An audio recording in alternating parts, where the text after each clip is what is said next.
You guys, with all your blessings, lost to a monkey like me who can't even use Jujutsu. Don't you dare forget that if you wanna live a long life. I think Jujutsu Kaisen did a great job of depicting the pure strength and a character who doesn't have a talent.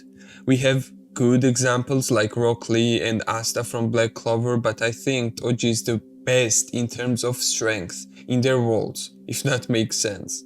Like, this guy almost killed Gojo, so it says a lot.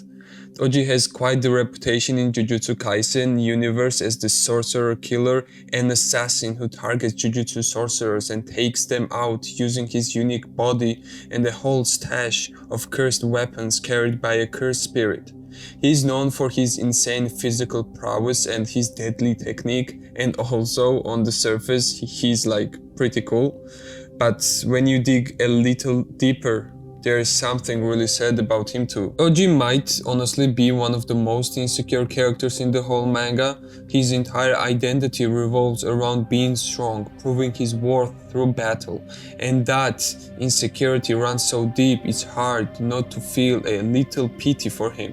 I think Megumi may have inherited some of that same lack of self-worth. Toji was born into the Zenin clan, a powerful and traditional family that only valued cursed techniques as the true mark of strength.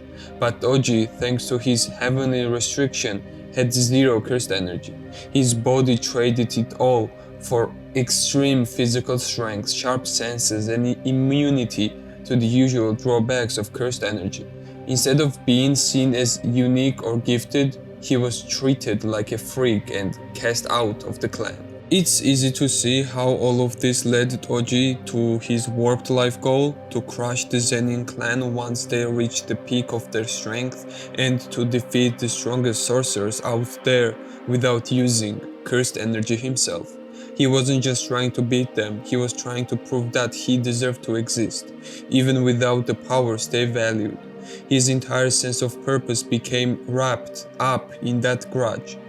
And when he gets brought back later, his first instinct is to go on a rampage, taking on anyone powerful enough to challenge him. That kind of obsession doesn't come from confidence, it comes from pain, I think. Even his name choice says a lot. He takes on the name Fushiguro instead of sticking with Zenin, which I think was a way to fully cut ties with the clan that rejected him. Fushiguro is a regular sounding name, not one with all clan baggage. It probably fits more with how Toji sees himself, not as a noble sorcerer, but just a man doing what he can to survive and be remembered for his strength. But the tragic part is how self-destructive his whole life goal is. It ends up killing him. During his second fight with Gojo, he even acknowledges that there is no point in continuing. He's not getting paid and logically, he should walk away, but he doesn't. He stays drawn in by Gojo's sheer power. Ever since Gojo first saw him when he was a child, one of the few people who could see him, Toji has been fascinated. The Limitless Six Eyes combo might be one of the only abilities that rivals the 10 Shadows technique from the Zenin clan, so of course Toji couldn't resist the idea of beating someone like Gojo. It would have been the ultimate proof that he mattered, but he overestimates himself. He's outmatched and Gojo completely overwhelms him. That one moment wipes out Toji's dream and makes it look absolutely ridiculous. His obsession with proving himself ends with him being taken out in a single blow. And it's not just his own life that he throws away, he also completely fails as a father. Toji had a wife and a child, and even though it seemed like he stayed with them for a little while, he eventually chose the assassin life over them. That says a lot. Megumi doesn't even remember his father, he barely knows his name, even though Toji was the one who gave it to him. And the worst part, Toji considered selling Megumi to the Zenin clan for money. That's about as cold as it gets. He doesn't seem to care about Megumi at all during most of his appearances. When he returns and kills Dagon, the first thing he does is attack Megumi, dragging him away from his allies. That move ends up hurting everyone. Megumi isn't able to help against Jogo, and he gets injured so badly by Toji that he has to use a near suicidal move later on just to survive. Even if Toji had stayed in Megumi's life, he probably wouldn't have been a great dad. He's completely numb to violence and death.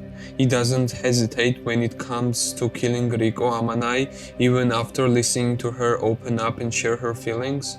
He even grins afterward and mocks Geto about killing his best friend. He's cold, detached, he only respects strength. When he first sees Megumi, his first reaction is to test how strong his son is by attacking him. And yet, even with all that, there are small moments that show Toji did care, in his own broken way. His final thoughts before dying are about Megumi. He doesn't say it directly, but you can tell he regrets the choices he made.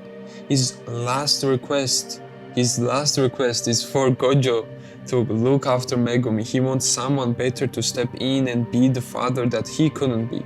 The name Megumi means blessing, and Toji picked it himself. That alone says something.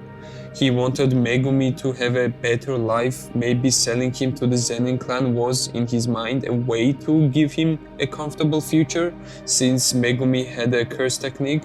And when he realizes Megumi eventually escapes the Zenin clan's control, he is proud. He actually smiles.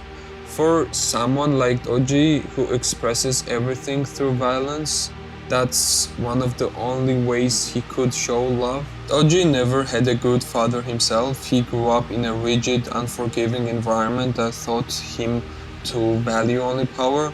That upbringing broke him. It made him into a person who didn't know how to care for others even when he wanted to. In the end, he was too far gone to be the dad Megumi needed, but he still hoped his son would have a better life. Toji is my favorite villain in Jujutsu Kaisen so far. He is not just a powerhouse or a cool assassin. He is a character built on trauma, resentment, and a desperate need to be seen. He pretends he doesn't care, but he clearly does. He's a man who built a tough shell around himself to hide how hurt he really is. He wouldn't be surprised if he shows up again, maybe through a flashback involving Megumi's mother or even some other way. But even if he doesn't, he's already left a huge impact. Toji Fushiguro is a deeply flawed, complex, and unforgettable character. That was all, I think. I hope you guys enjoyed this video and don't forget to subscribe. See ya!